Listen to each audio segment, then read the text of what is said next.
Hi అండి, welcome to Siri boutique. నేను blouse design చేశానండి, చూడండి ఎలా ఉందో.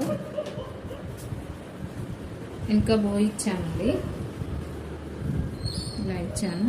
హ్యాండ్స్ ఇలా ఇచ్చాను. దీనికి సింపుల్గా హ్యాండ్ డిజైన్ చేశానండి. పఫ్ ఇచ్చాను హ్యాండ్.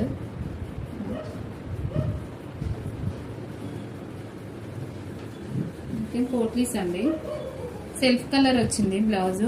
మంచిగా సింపుల్గా పోట్లీస్ మల్టీ ఇచ్చానండి.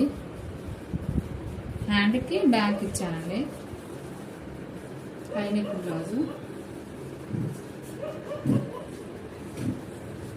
ఇదేమి ఇలా ఇంకా బ్రాడ్ ఇలా డ్రాప్ ఇచ్చాను. బ్లౌజెస్ ఎలా ఉన్నాయో చిన్న కామెంట్ చేయండి. థ్యాంక్ యూ అండి.